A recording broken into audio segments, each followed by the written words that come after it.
Okay, no. Hey, what's up? This is AJ, and it's been a while. I know, it's been forever. I missed you guys so much, but I'm back to making videos. Took a little break just to get acclimatized to the whole university life, and I'm also working on something really big that will be announced next year. So, thank you for being patient with me. Thank you for not giving up. I really appreciate it, and I don't take it lightly. Today, I'm going to introduce you to a concept that is so special to me, something that is so important, something that is so crucial to my success, something that's crucial to many successful people's success that you probably overlooked. So without further ado, let's get into this video. The concept I want to introduce you today is the idea of thinking big. And when I say thinking big, I mean thinking beyond your previous limiting beliefs, thinking beyond what you thought was the sky and going beyond that into space. Thinking bigger than you've ever thought before. Thinking big is when you decide to not look at your environment, but to look beyond your environment, to not look at your abilities, but to look beyond your abilities, to not look at your current circumstances, but to look beyond that because you know where you want to be. Successful people have the ability to have a vision and see past what other people can see right now.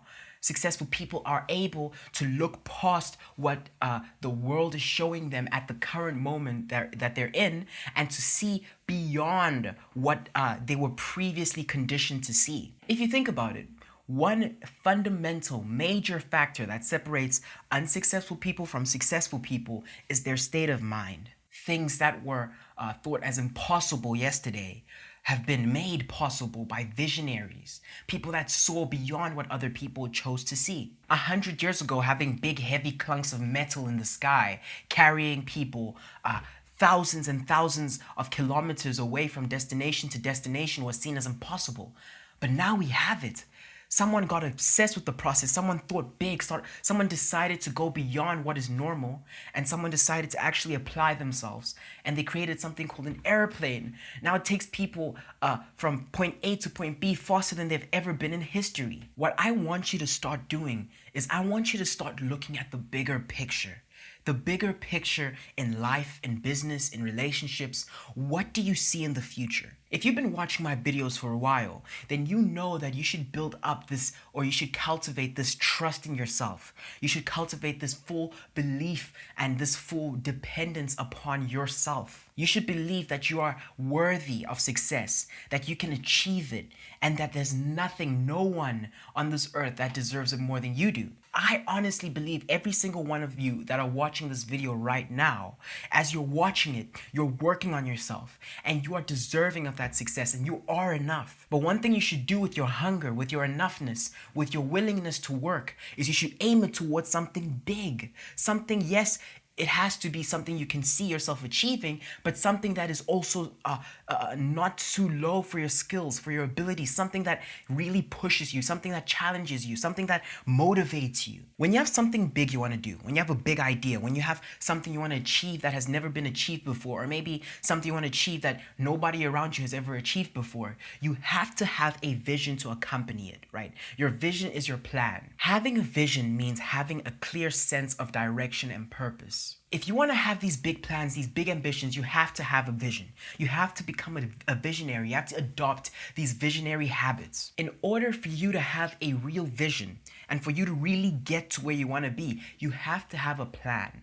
You have to become focused on how you're going to get there, when you're going to get there, with who you're going to get there with, you know? And these types of questions have to become a part of your daily plans, your daily work towards your goals. I need you to remember this.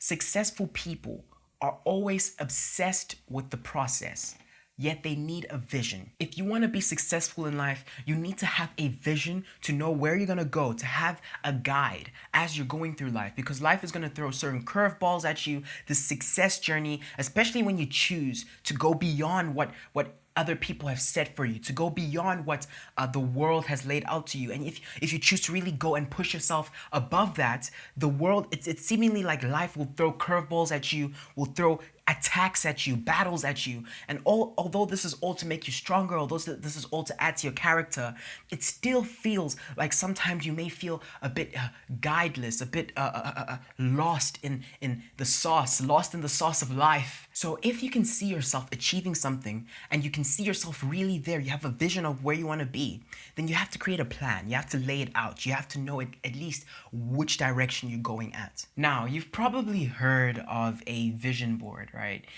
You see on the internet or on TV, people have these huge boards with these cutouts of magazines. If you don't know what a vision board is, it's basically a board you create, just a board you create with photos, images, quotes of where you want to be. If you want a Mercedes Benz, you'll have a Mercedes Benz on your vision board because you know that you want that, right? Now, although it's not necessary to create a vision board per se, I don't have a vision board. I never had one.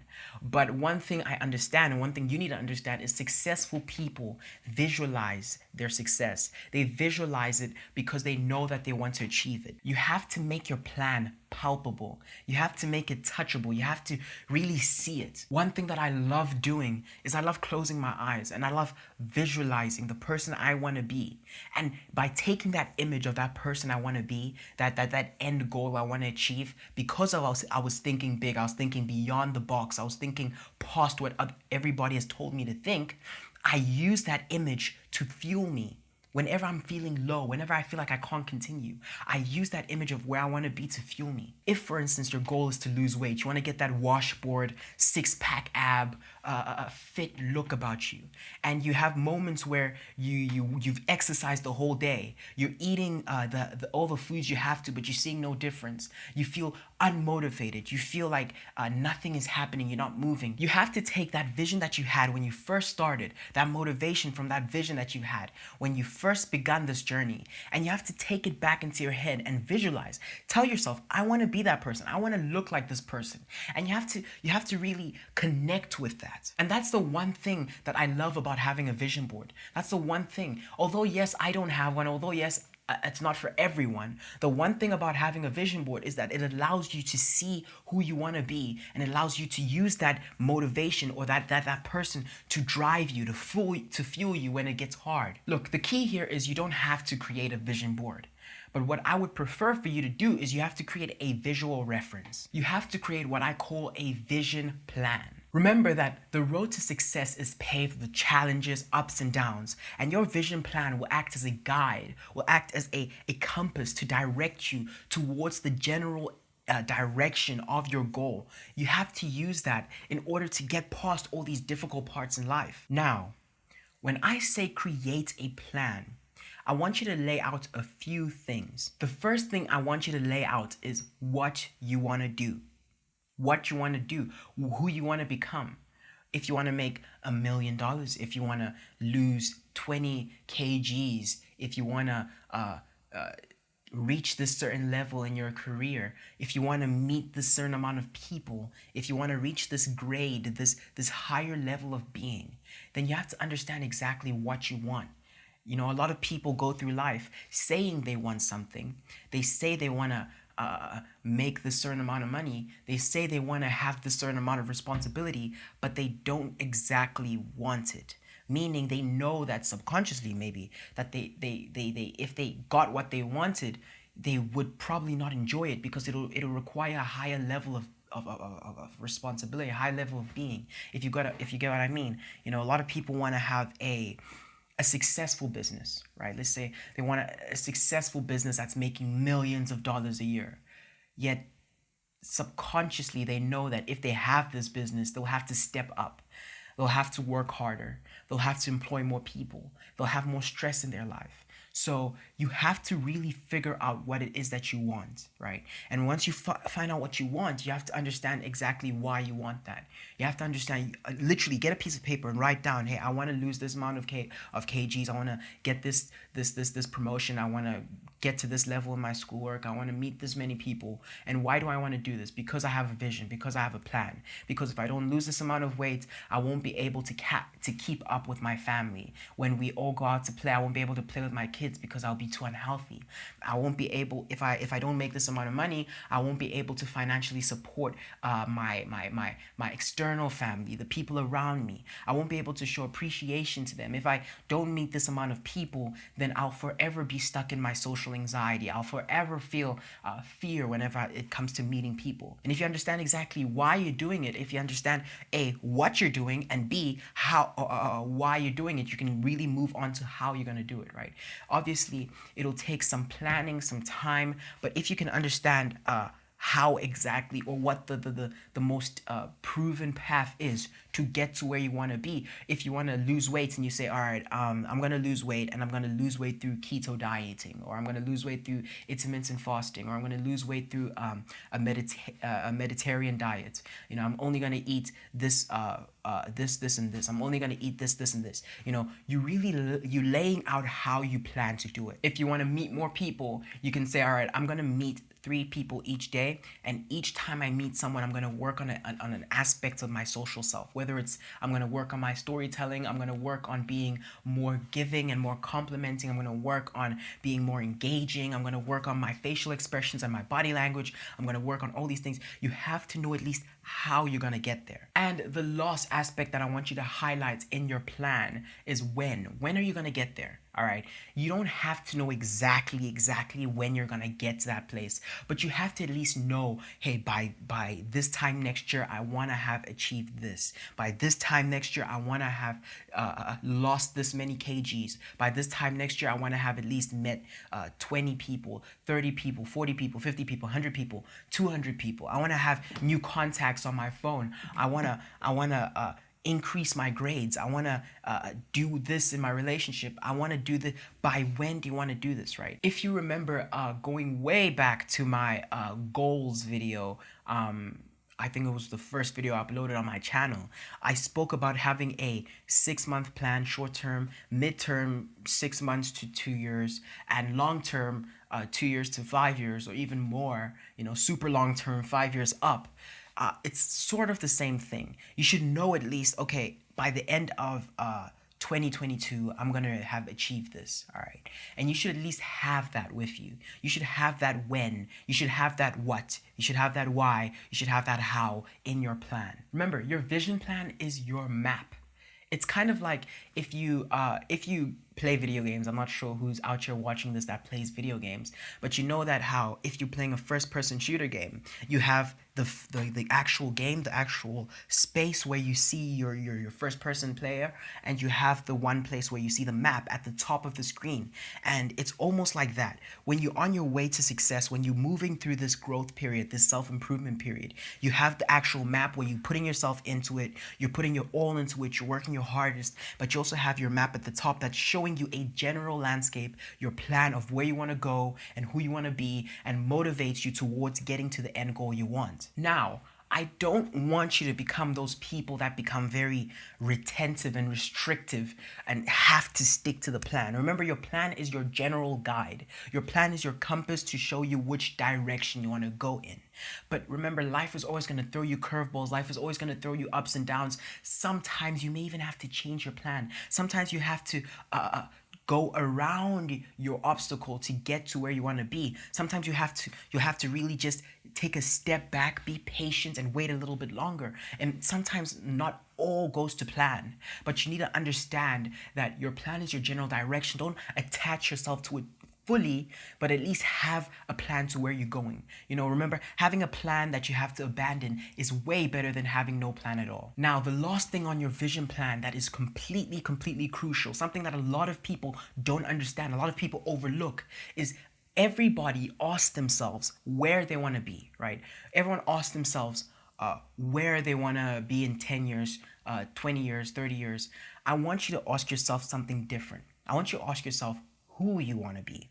Right? So rather focusing on, I want to have this house, I want to have this car, rather focus on, I want to have these skills in order to get me these houses, these cars, right? I want to be a certain person in order to get what I want. If you want to finally meet a significant other, you want to meet the best person that's compatible for you, you have to focus rather, instead of trying to get someone, try and focus on being so good in yourself, in your body, loving yourself so much that you attract this person. Taking the focus off where you want to be and putting it on who you want to be takes the control from whatever circumstances you may have projected it onto, and it gives you the control fully. Instead of saying, I want to be married by this time next year, rather say, I want to create an attractive person within myself that I may attract someone.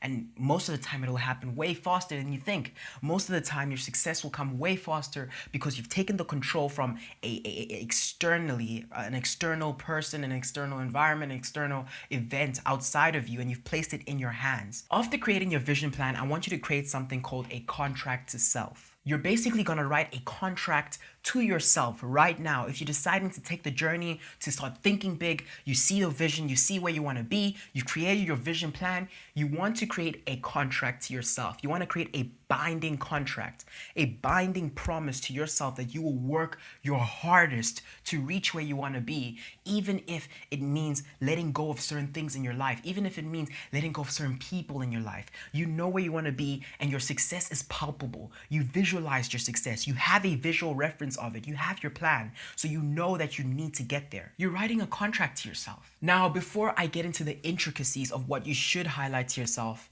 in your contract, I want you to know that it may feel awkward. It may feel really awkward writing a contract to yourself. Dear AJ, please do the. I know, all right, but this just means that it's working. The progress is starting. You have to get this visceral reaction from you. This, oh my God, this is kind of weird, from you in order to really recognize what you're doing. If you wrote this contract and you're like, oh yeah, it's like any other day, I'm just doing this, it's just something I'm doing because I want to feel better, I want to feel like I actually took some action after watching this video, then my friend, you're not going to change. You're not going to start any process. Remember, everything you're doing is for you. And if you're doing this from the perspective of somebody who's ready, who is engaging, who is actually ready to try out every single thing I lay out in my videos, then you will see unprecedented growth.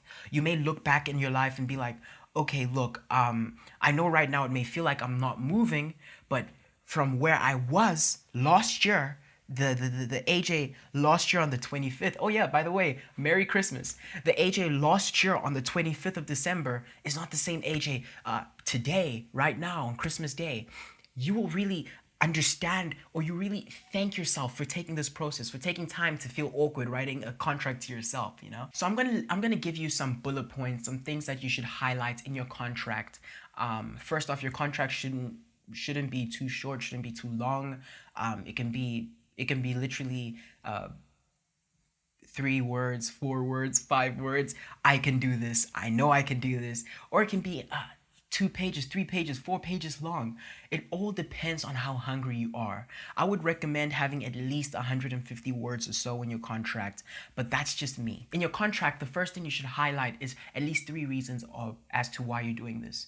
Just as you had in your vision plan, highlight 3 reasons to why you're doing this. Why are you taking this journey? Really, it's difficult, you know. If it was easy, anybody would do it, but you're doing it now, and you deciding to step up, you deciding to think bigger than what your environment, what your parents, what your grandparents did, or what they told you to do. You decided to step out of your comfort zone. So why are you doing this? What is the point? When I was writing my book, and I was struggling to finish my book and to really bring the whole thing together, I remember writing something in my diary. This was a few years ago.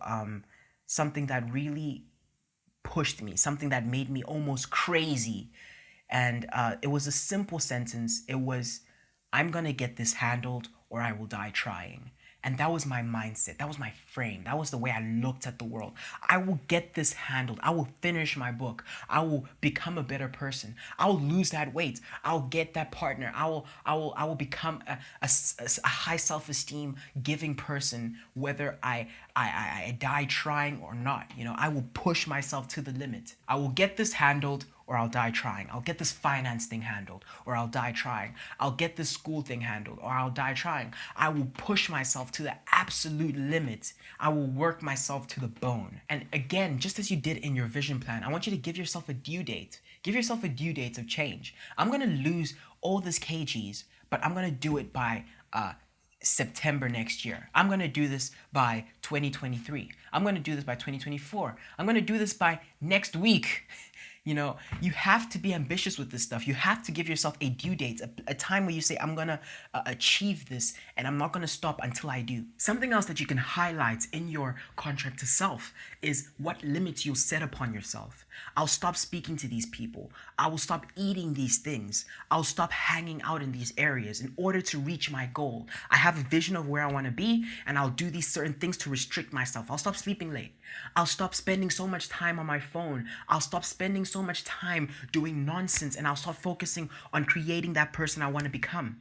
Remember, you have to ask yourself who you want to be. And for a lot of us, we see a lot of successful people. We see the people that went through that fire. We see the people that let go of certain things. We want to be those people. We want to be the successful billionaire, millionaire, business owner. We want to be that person with a big, happy family. We want to be that person who lost all that weight. But we don't understand that we have to let go of certain things in our lives in order to achieve that person's status. In order to get to the level that we want to be, we have to let go of certain things. Highlight which restrictions, with which limits you're going to set on yourself in order to get to this goal that you've set for yourself. Something else you can highlight is what or who your inspiration is. What caused you to get this started? What caused you to start doing it? You know, I remember getting an email from this lady who told me it was quite some time ago. She explained to me how she wants to lose, I think she has to lose, 20 or 30 kilograms, because she can't keep up with her family anymore. You know, she can't play with her kids. She can't do any of these because she always feels super exhausted when she does these things. She wants to be able to she wants to be able to keep up with her little kids, with her husband, with the people around her, but she can't. You know, and her inspiration therefore became her family in order to get rid of the weight. If you are wanting to make money, your inspiration may be wanting to take care of your family, take them on vacations, give them gifts. You want to give them the best. So you have to highlight your inspiration. And that goes hand in hand with if you want to highlight on your contract who you're doing this for. Who are you taking the next step for? Who are you doing it to impress? Who are you doing it to in order to keep up with, in order to be with? You know, you may be saying, hey, I want to create an attractive personality so that I can meet someone who's the best version for me. You know, I want to lose all this weight so that I can be a better this and this for this person. You know, it really has to be specific to who you're doing it for, why you're doing it, which limits you're setting on yourself. You know, things like this have to be highlighted in your contract to self. 3 final points on creating a contract to self. The reason why we're doing this, the reason why I even mentioned having a contract to self, is because of 3 reasons. The first thing is you're creating an external reference that will help you when it gets tough. When the going gets tough and you're right in the thick of it, you'll have an external reference to look at. Something else that you're doing is you are dedicating yourself to the process. Remember, successful people are obsessed with the process. When you create a vision plan and you create a contract to yourself, you're basically saying, this is where I am. This is where I'm going to put my energy. This is where I'm going to put myself, and I'm going to put myself wholeheartedly. I'm going to put my all into it. You're dedicating yourself to this experience, to this process, to this development, to this improvement. And the last thing you're doing with a contract of self, something that is really important, something that a lot of successful people do, is you're holding yourself accountable. There's nobody else you're holding accountable in this contract but yourself. You're going to sign this contract. At the end of it, you're going to write your name, you're going to sign it off, and you're going to keep it somewhere where you can see it, whether it's on the wall, in your toilet, in your kitchen, in your room, wherever it is. You're going to keep it somewhere where you can see it. Accountability. This is something I want to highlight as I spoke before. Accountability. This is a state of being held responsible for someone or something. Successful people place themselves at the foundation or the creator of their own success. They place themselves at the end all be all of their success. Whether this is true or not, they place themselves as the people who take responsibility for both their successes and failures. Now, of course, not everything goes to plan. There are things that are out of your control, but a successful person will put themselves on the fire when things go wrong because they have no one else to blame but themselves. I mean, if things don't go right, if they don't reach their goals, if they don't reach the level they wanted to reach, they will hold themselves accountable. They'll tell themselves, hey, look, we fell short here. How do we do this? What can we change? Why did we fall short here? How do we end up getting to this point? How can we get better? Because you have set your goals from external things, where I want to be, to who I want to be, you've moved it from outward motivations, outward reasons, to inward motivations, to inward reasons. You have taken it from things you can't control to things you can control. And because it's in your control, if you don't reach these levels, if you don't get to where you want to be, if you don't work your hardest, if you don't put your best into everything, then you have no one else to blame, literally, but yourself. I want you to implement radical accountability. It's sort of like when you become a business owner. If you become a business owner compared to being an employee or someone that's unemployed, if you become a business owner, everything is in your hands. If the business fails, there's no boss that you go to and say, hey, look, this failed right here. Can I quit, I'm leaving. No, if everything goes under, it's all your fault. It's all in your hands. If you make a big mistake and the business tanks and your investors want their money back, and your employees have to be laid off, you have so many responsibilities in your hands, so many people that count on you, so many people that rely on you. You have your employees and their families that rely on your business, on your decision-making skills, on the way you run the company. You have your investors that want to see their profit. They want to see their money back. You have different aspects that really require you to be smart and sharp. If something happens, you have to take full responsibility for it. There's no boss you can go to. There are no escape ways. Not to say that being an employee is nothing, but there are no different ways to get out of it. You have to have full responsibility as a business owner. Kind of like when you become an adult. You know, as a child, you have your parents, you have the social safety, you have the government even that can help you when you are in need, you know. But when you become an adult, you really have to wean yourself off your parents. You have to wean yourself off the teeth of your parents. You have to let go of that social safety. The government has legally termed you as an adult, so you can't get certain benefits that you would have as a kid. If you go to prison, you're not going to juvenile. You're not having any suspended sentences. You're not having any leniency. You're going for the full max time, you know. And you have, although yes, you do have a lot more freedoms as an adult than you would as a child, you still have a lot more responsibilities, and you still have to take a lot of accountability for what you do. Whether you want to or whether you don't, you have to take accountability. The only time I want you to take full accountability is when you've put your full self into it. If you do not put your full self into it, you shouldn't be doing it. But if you put your full self into it, if you try your best to lose weight and you don't reach your goal, you accept the accountability. You say, hey, look, I've done this. How can I get better at this? How can I avoid these certain issues? If you have tried your full best to meet people everywhere, yes, you pat yourself on the back, but you also tell yourself, hi, I can improve in this areas. I can improve in these areas. I can do this. I can do that. You can really work on yourself. You can really push forward with that aspect. But if you do not put your full self into it, if you come in half-minded, half in and half out, then there is no point in doing it at all. Remember, accountability isn't being hard on yourself. We all have this negative connotation of accountability and being very hard on yourself and being very strict. No, accountability is just saying, hey, look, I've done this and I haven't reached that. It's okay. Let me step back and see what I can do to improve. Let me step back and see what I can do better. Let me see what I can change. Let me see how I can avoid this pitfall. Let me see how, and when you add all these things together, you really become better after you fail. You have two choices. You can fail and give up, or you can fail, take accountability, change. Find a different plan.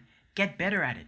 Push yourself. Something else that I found is really effective for a lot of people that don't necessarily have the self-discipline is getting an accountability partner. Someone that holds you down to what you promise to do. Someone that holds you down to what you aim to do. If you said, I'm only going to eat healthy and I'm going to lose weight, you can have an accountability partner. Maybe it's your actual partner. Maybe it's a family member. Maybe it's a friend who holds you down to that, who says, okay, no, you can't eat that. Don't eat that. Call me whenever you feel like you should be, or whenever you feel weak, whenever you feel like it's getting hard, whenever someone that holds you down to that. So, in conclusion, my friend, thinking big is a hallmark of a person who will become successful. Challenging your limits and going beyond what you believed was possible will drastically change your life. The journey will not be easy, so create a vision plan and also create a contract to self to keep you going in the hard times. Hold yourself accountable for your own successes and failures. If you succeed, great, you've done it. You've worked hard for that. If you fail, oh no, you've fallen, you failed. It's okay, dust yourself off, find a different way to do it. You may get an accountability partner to hold you down to your promises, but ultimately the pin stops at you. You determine your success or your failure. It is all in your hands. And the last thing that I see so many people falling into, the trap, is allowing themselves to get super excited after watching a video like this. I'm super excited, I go and make a plan, I make a contract to self, but I don't take action. My friend, after watching this video, I want you to take action. I want you to tell yourself that I will be doing this every single day. Remember, in your plan for life, your day-to-day life, you have to be taking at least small steps, small decisions you make in order to get better. Life is made out of decisions, and each day you can choose to get better or to get bitter. And if you go the direction of better, you'll do certain things every single day in order to take a step forward. And if you're somebody who gets excited and then gives up, if you get excited and then quits, you're not taking action. You're not taking little actions each day. Ultimately, I want you to remember that the success process is a habit. It is a skill that will keep building up, and our videos will keep going. But thank you very much. Thank you for being patient with me. Remember, if you want to speak to me directly, the link is in the description below, and you can send me an email, and I promise you I'll get back to you. If I haven't gotten back to you yet, it's probably because the emails are full of people sending me stories, sending me success stories of how they've improved their lives by watching this channel, and I'm so thankful for all of you who have sent me an email, by the way. Something else that you can do is, if you want to learn what type of personality you have, according to psychology at least, click the link in the description below. It'll send you to my website where you can do a quick quiz and you'll get an email with what type of personality you have. Lastly, if you want to get my latest self-help book, it's literally all the topics you would need in order to become the better version of yourself for free, condensed into 100 or 102 pages of really thick, very intuitive work. If you want to really introduce yourself into my type of content and you want to really understand how my audience and I work, you really need to read this book. You really get to know how we improve ourselves, how the AJ route differs from every single person who's in this self-help, self-improvement industry, and how I really do it. Well, my friend, Merry Christmas. Thank you very much for spending this time. I do not take it lightly. I love you. God bless you.